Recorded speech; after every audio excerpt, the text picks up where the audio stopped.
লড়াই চাই, এই লড়াইয়ে জিততে হবে। জিতবে কারা? মেধাবী ছাত্রদের জন্য আমার বুক ছেদ করে আপনাদের বুকে যেতে হবে। তাই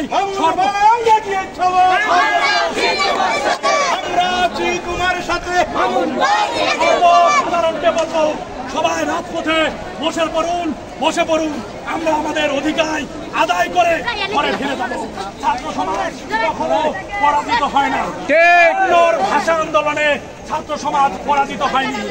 ৬২-র শিক্ষা আন্দোলনে ছাত্র সমাজ পরাজিত হয়নি। ৬৬-র ৬ দফায় ছাত্র সমাজ পরাজিত হয়নি। ছাত্র সমাজ জানিয়ে দিয়েছে কিভাবে লড়াই করতে হয়। রফিক, জব্বার, সালাম, বরকত ৫২ সালে আমাদেরকে দেখিয়ে দিয়েছে কিভাবে নিজের জীবন বলিদান করতে হয়। আমি আমার জীবনটি এই পল্টনে বলিদান করতে প্রস্তুত আছি। আপনাদের বলবো, শান্তিপূর্ণ অবস্থান করুন। শান্তিপূর্ণ অবস্থানের মাধ্যমে আমাদের এই দেশে একটি সকাল আসবে। সে সকালটি খুবই নিকটবর্তী। ইতিমধ্যে বাংলাদেশের কয়েকটি জেলাকে অচল করে দিয়েছে ছাত্ররা।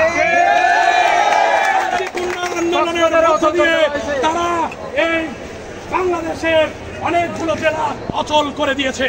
আমরা তাদের প্রতি সংহতি জানাই এবং বাংলাদেশের আনাচে কানাচে 16 জন যোদ্ধা, এই 19 জন যোদ্ধা এখন পর্যন্ত শহীদ হয়েছে।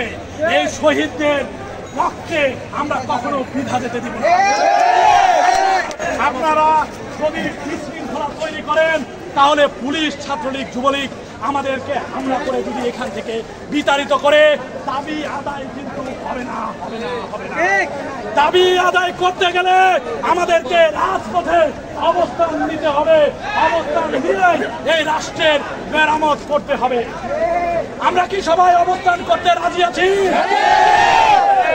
আমরা যে জায়গায় আমাদের বোনদেরকে পিটিয়েছে, যে জায়গায় আমাদের ভাইদেরকে পিটিয়েছে ছাত্রলীগের সন্ত্রাসীরা, আমরা সেই ঢাকা বিশ্ববিদ্যালয়ের ডিসি চত্বরে যাব। আপনারা কি যেতে রাজি আছেন? তাহলে সবাই শান্তিপূর্ণ অবস্থান করুন, অপেক্ষা করুন। আমরা নির্দেশনা না দেওয়া পর্যন্ত